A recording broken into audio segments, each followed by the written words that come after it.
سلام. وصفة اليوم سهلة وبنينة كالعادة، جربيها في هذا رمضان مش حتندمي عليها. تابعي الفيديو حتى الأخير. بلا لا تنساش ديري ابونيتو على الجهاز حتى يوصلك جديد. اول حاجه في الكوكوطه حطيت اللحم تاعي، قطعته اطراف هكا صغار وشلحته. خليه مع نزيد عليه فلفل كحل ونخليهم هكا يتقلاو شويه مع بعضهم حتى يطلق لي هذاك اللحم الماء تاعو.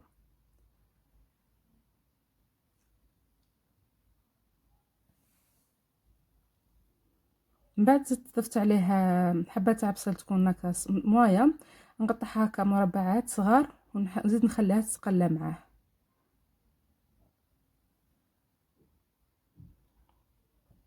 هنايا زدت كميه مليحه تاع الثوم، ومن بعد زدت ثاني لي زيبيس عندي فلفل هذا كنت ديجا درتو، فلفل الاحمر، كزبر، طماطم حب وطماطم طماطم حب غير صغيره، وطماطم تاع الباطا مغرفه، وزدت عليهم حشيش وزعيتره ونخليهم يتقلاو لي، والملح يتقلاو لي مليح. من بعد مرقتهم ونخليهم حتى يطيب لي هذاك اللحم كامل وشويه تبقى لي لاصوص.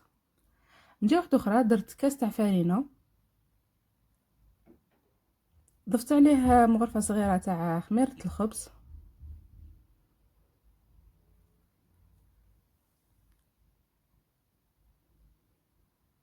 مغرفة صغيرة نفس المغرفة كيلت بها الخميرة نكيل بها السكر، مغرفة صغيرة تاع السكر ورشة تاع ملح. منديروش الملح بزاف باسكو عندي غير كاس تاع فرينة.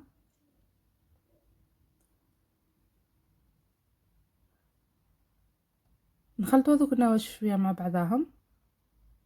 من بعد زدت عليهم مغرفة ونص تاع زيت.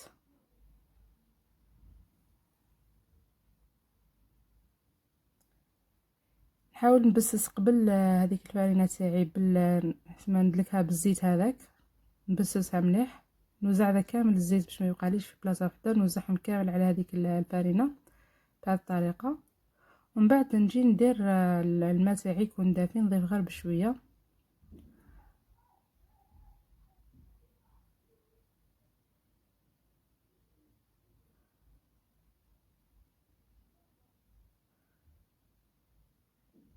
هنايا حتى نتحصلوا على عجينه تكون تتلاصق في اليد. من بعد ندلك هذيك العجينه حتى تولي ما تتلاصقش في اليد، يعني ندلكها مليح. حاولوا ندلكوا ماشي نقطعوا.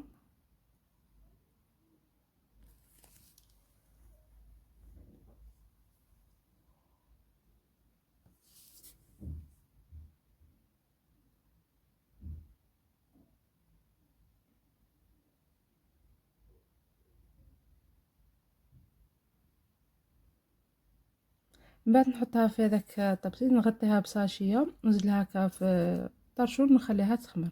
الوقت اللي نحط البطاطا تاعي في الكوشه ونقليها. هنايا من جهه واحده اخرى كنت قليت البطاطا تاعي اللي قطعتها دوائر، نستفها كامل هكذا هي الاولى في البلا اللي يروح للكوشه. ومن احسن يكون فخار هكذا، ولا ما كانش ديري بلا تاع الزجاج عادي. ومن بعد نديب هذيك لاصوص، واللحم تاعي يكون طاب، يعني ماشي يكون نص طياب، لازم يكون طاب. نفرغه كامل ونستفوه كذا من الفوق.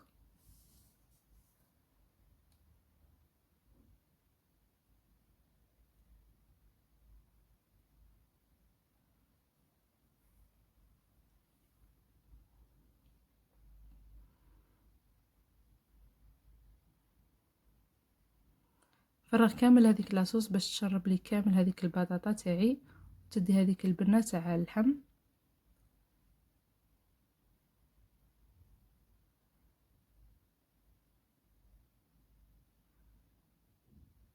نوزع كاع هذوك الطراف هكا على هذاك الوجه تاع البطاطا.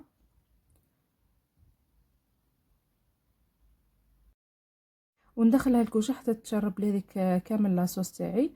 ومن بعد هنايا من جهه اخرى كي بدات تنشف لي هذيك البطاطا، رحت نحل هذيك العجين تاعي. انا نحله هنا بشكل اوفال، باسكو البلا تاعي جاي شكل تاع اوفال، يعني الا عاد مدور ديري مدور، واذا كان كاري ديري كاري. يعني العجين نحلوها على حساب الشكل تاع البلا تاعنا.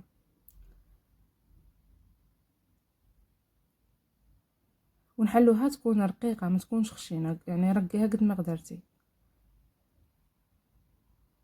هنايا شويه قرون تاع فلفل نحطهم هكا من الفوق. ومن بعد نغطيهم بهذيك العجين تاعي. ونحاول اني نغطيها مليح يعني هي تكون سخونه حتى تلصق لي هكا في الاطراف. هذوك الاطراف نحاول نضغط عليهم باش ما يطلعليش هذيك العجين كي نحطها داخل، نعاود نرجعها للكوشه.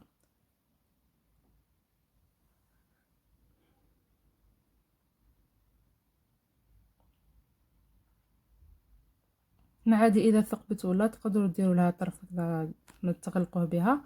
بعد مسحت هذاك الوجه كامل بالحليب.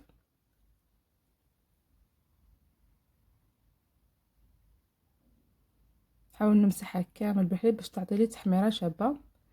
زدت رشيت عليها شويه تاع سانوج ولا جلجلان، وندخلها هكذا الكوشه، نشعلها غير شويه مين با دقيقه هكا، مين با دقيقه من تحتها باش تنشف لي باك هذيك لاباط، ومن بعد نشعلها من الفوق باش تعطيني هذه التحميره الشابه. الوصفه تاع اليوم راهي واجده معنا، تجي بزاف شابه صراحه. مام هذاك الخبز الفوقاني تاكلوا به، يعني يجي بزاف بنين وخفيف.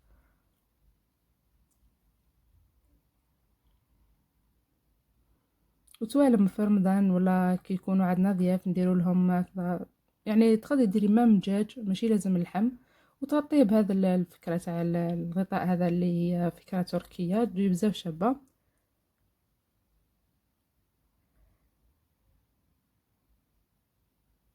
انا نشوفوا كيفاش يجي طري، ما يجيش كي ترقوا العجين ما يجيش يجي طريه، يعني ما تجيش كذا ثقيله، ما تجيش يابسه هذيك العجينه. حاولوا برك العجين ترقوه. في الاخير نبقى لي غير نقولكم ان شاء الله تعجبكم الوصفه تاع اليوم وجربوها. نبقى لي غير نقولكم بقاو على خير، نتلاقاو في فيديو جديد. سلام.